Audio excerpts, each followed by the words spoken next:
चाहूँगा। दोस्तों का दोस्त, यारों का यार। नमस्कार दोस्तों, मैं हूँ राजा रविश कुमार। आप लोगों के सामने लेके आया हूँ माननीय अखिलेश यादव जी के बारे में दो लफ्ज़। कहना यही चाहेंगे कि जैसे कि अखिलेश जी एक यादव हैं और हमारे जो ग्रंथ हैं, हमारे जो धार्मिक किताबें हैं, उसके अंदर पता है कि हम यादव गौवंश को अपनी माता मानते हैं, गाय को। और जो बैल होते हैं वो एज अ नंदी के रूप में हम लोग उन्हें सम्मान देते हैं। और उन्हीं का दूध खा के आज जितने यादव हैं अहीर जीते खाते पीते हैं और गाय का दूध पी के बड़े हुए हैं। तो बोलने का अर्थ ये है कि जिस वंश में आप पैदा हुए, आज वो आपको दुर्गंध लगने लगा। जो माननीय श्री मुलायम यादव ने जो राजनीति चालू की थी उस समय, पहलवान थे वो, और गाय भैंस का तबेला था उनके पास में। इवन लालू का भी तबेला था, तभी उनका नाम चारा घोटाले में गिना जाता है। उनके पास भी गाय भैंस अभी तक, अगर आप लालू के बैकग्राउंड घर का लोगे तो वहाँ पे भी गाय भैंस आपको दिख जाएंगी। तो हम लोग हैं, गऊ चराते हैं, ग्वाला हैं, कृष्ण के वंशज हैं। अगर कृष्ण का वंशज होते हुए भी अगर गाय के गोबर से अगर हमको बदबू आ रही है तो कहीं ना कहीं ये बहुत शर्म की बात है। और ये सोचने वाला विषय है कि इतने नालायक कब हो गए हम लोग कि हमें अपने ही रोजगार से, हमें अपने ही रोजी रोटी से बदबू आने लगी। और ये बोलते हैं, एक्चुअली इनका प्रॉब्लम क्या है मैं आपको बताता हूँ। जब माननीय मुलायम सिंह यादव पहलवानी कर रहे थे मिट्टी में लेट लेट के, पटक पटक के, पटखनी खा खा के, तब ये भाई साहब लंदन में पढ़ाई करते थे। अब लंदन में पढ़ाई करते थे तो यहाँ पे मैं पप्पा की पसीना, पप्पा की मेहनत और गौवंश के बारे में इनको तो पता नहीं था। ये कहाँ कहाँ पढ़ के आए हैं, विदेश से पढ़ के आए हैं। विदेश से पढ़ने के बाद 2-3 साल बाद ही आने के बाद में इनको 2012 के आसपास में इनको एज अ मुख्यमंत्री के तौर पे मुलायम यादव ने दे दिया। तो ये कैसा है कि ये चांदी का चमचा अपने मुंह में डाल के आए थे। अब जब चांदी का चमचा जब पैदाइशी पैदेपन से ही है मुंह में, तो इनको कुछ ख्याल है नहीं कि दुनिया चलती कैसे है, मार्क हिसाब किताब होता कैसे है, गाय भैंस होते क्या है। इनको तो बस ये लंदन की सड़कें, दुबई की, बाहर गांव की, स्विट्ज़रलैंड गए, कहाँ गए वो तो मुझे नहीं पता। मैं अभी चाहिए तो मैं अगला जो एपिसोड बनाऊंगा उसके अंदर मैं इनका डिटेल देता हूँ कि कहाँ से क्या पढ़ के आए हैं ये। अब इनको ये नहीं पता कि इन्हें किताबी नॉलेज है। हाँ, अब योगी आदित्यनाथ, गाय हमारी माता है, गाय हमारी माता है। योगी आदित्यनाथ अगर उसे बचाने के लिए गौशाला में वो कर रहे हैं, नंदी महाराज को बचाने के लिए गौशाला बना रहे हैं, तो इसमें गलत क्या है? मैं यही आप लोगों को बताना चाहता हूँ। अगर गाय को बचा लिए ना तो आप भी बच जाओगे भैया। बोलते ना एक टारगेट है ये, एक टारगेट इन्होंने सेट कर दिया यहाँ पे रख के कि भैया गाय बची तो तुम बचे, गाय नहीं बचा पाए तो लिख के लेना, अभी लिख के लेना।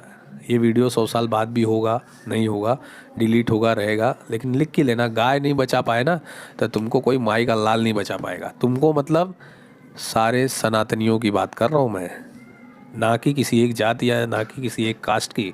गाय तो हमारे लिए एक टारगेट पॉइंट है, हमारी माता है। हमारा जब हम अपने श्रद्धा को नहीं बचा सकते तो हम अपने को भी नहीं बचा पाएंगे आगे। श्रद्धा मतलब लेडीज़ वाला श्रद्धा नहीं, श्रद्धा यानी जो हमारा विश्वास है, जो हमारे भगवान है, जो हमारे पूर्वज हैं, अगर हम उनकी रक्षा नहीं कर सकते तो आगे चल के हम किसी की रक्षा नहीं कर सकते। तो एक टारगेट पॉइंट है जिसको हमने रख के आगे बढ़ने की कोशिश कर रहे हैं और उसे बचाने की कोशिश सरकार कर रही है, जो कि बहुत ही अच्छी मुहिम है। अब कुछ लोग बोलेंगे उसमें कितनी मर जा रही हैं, चारे के लिए 30 रुपया दे रहे हैं, 50। अरे भाई कुछ तो कर रहा है आदमी, ना करने से अच्छा है कुछ तो कर रहा है। और यहाँ पे ये क्या कर रहे हैं? कुछ नहीं किया है काम। अरे भाई काम की बात ले लो तो आज उत्तर प्रदेश में जो एकदम निचली कास्ट के लोग हैं, आज जाके देखिए उनको पक्का मकान है। गरीब यादवों को एक यादव का नाम बताइए जिनको इन्होंने घर दिया हो। मैं दूसरे कास्ट की बात ही छोड़ देता हूँ, एक यादव की बात बताइए जिनको ये भाई साहब ने, जिनसे इनका रिश्ता नहीं था और उसको इन्होंने कुछ दिया है। हाँ, ये क्यों हारते हैं? ये चुनाव इसलिए हारते हैं कि इनको सिर्फ एक साइड का वोट चाहिए। बीच में इनसे पूछा गया था कि आप भगवान को मानते हो कि नहीं, तो ये बोलते मैं भगवान को मानता हूँ लेकिन मैं पूजा नहीं करता हूँ। ठीक है, आप मानते हो, पूजा नहीं करते हो। इनके साथ में इनकी महारानी है, आपने कभी इनके मांग में सिंदूर नहीं देखा होगा, कभी आपने इनका मंगलसूत्र नहीं देखा होगा। हमें इससे कोई लेना देना नहीं है, हमारी उसके ऊपर आपत्ति भी नहीं है। आप मानो ना मानो उससे कोई मतलब नहीं है, लेकिन जो आपके मन में है वो खुल के बोलिए, वो खुल के बोलिए, वो आप झिझक के मत बोलिए, आप बिंदास बोलिए कि हमें ये धर्म अच्छा नहीं लगता है, हम इससे तंग आ चुके हैं, हमको सिर्फ पैसे से मतलब है। आज के तारीख में जो 4 से 5 करोड़ यादव समाज है, 4 करोड़ पूरे उत्तर प्रदेश में 4 करोड़ के आसपास यादव हैं, उन बेचारों को आपने धोखे में रखा है, जातिवाद के नाम पे आपने उनके साथ धोखा कर रहे हैं। अरे खुल के आइए मंच पे, आप बोलते हो समाजवाद समाजवाद समाजवाद। अरे लोहिया का समाजवाद क्या है? अगर लोहिया का समाजवाद देखेंगे, लोहिया का समाजवाद ये है कि भैया समाजवाद यानी कि सबका, समाज में जो भी लोग हैं सब बराबर होने चाहिए, ना ऊंच हो ना नीच हो, सब बराबर होने चाहिए, सबको समान अधिकार मिलना चाहिए, सबको समान सब कुछ मिलना चाहिए, है। लेकिन आप लोग क्या कर रहे हो? आपका बच्चा इंग्लैंड में पढ़ रहा है और गरीब यादव का बच्चा कहाँ पढ़ रहा है? पटरी उठा के जा रहा है म्यूनसिपल स्कूल में जाके वो पढ़ाई कर रहा है, और सर लोग पान खा के सोते रहते हैं। तो आपने समाजवाद के नाम पे क्या दिया है? आप समाजवाद के नाम पे लोकसभा में आप इनकी लिस्ट उठा के देख लीजिए। अगला जो वीडियो बनाऊंगा मैं इसी पे बनाऊंगा, समाजवाद के नाम पे इनकी लिस्ट उठा के देख लीजिए, उसमें से आपको एक भी यादव नहीं मिलेगा जिनको इन्होंने लोकसभा में टिकट दिया था। हाँ, एक यादव की बात कर रहा हूँ, जितने यादवों को इन्होंने टिकट दिए थे सब इनके परिवार वाले थे।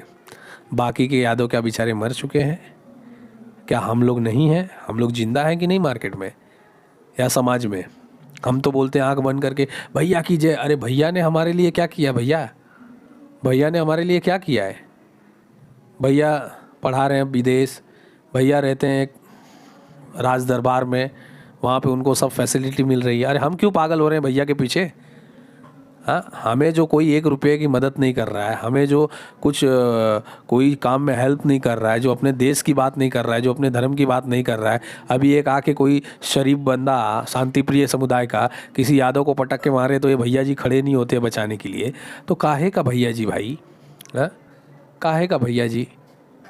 मैं तो बोलता हूँ आप सब लोग एक सर्वे निकाल लो, 20 साल पहले जिन्होंने यूपी छोड़ दिए थे या जिनका जन्म यूपी के बाहर हुआ है और बिहार के बाहर हुआ है, अगर वो यादव है तो 80 to 90% वो लोग सब, 95% लोग सब वो देश और धर्म के लिए किसी और पार्टी को सपोर्ट कर रहे हैं, ना कि समाजवादी को कर रहे हैं, आरजेडी को कर रहे हैं। सिर्फ यूपी और बिहार के ही लोग जो जातिवाद से एकदम लबालब भरे हैं, और जातिवाद हो भी क्यों ना, क्योंकि क्या होता है, ये दूसरे को ही देख के सीखे हैं, इनकी भी गलती नहीं है, लेकिन अब हो रही है।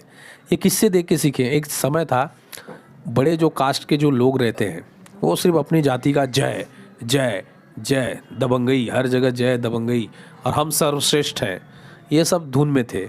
आज वही धुन इन लोगों पे चढ़ी है कि नहीं, हम गलत हैं या सही हो तो बाद में करेंगे, पहले हम अपना झंडा बुलंद करेंगे। तो भैया वो भी सही है, आप जो कर रहे हो वो सही है, लेकिन एक स्तर तक।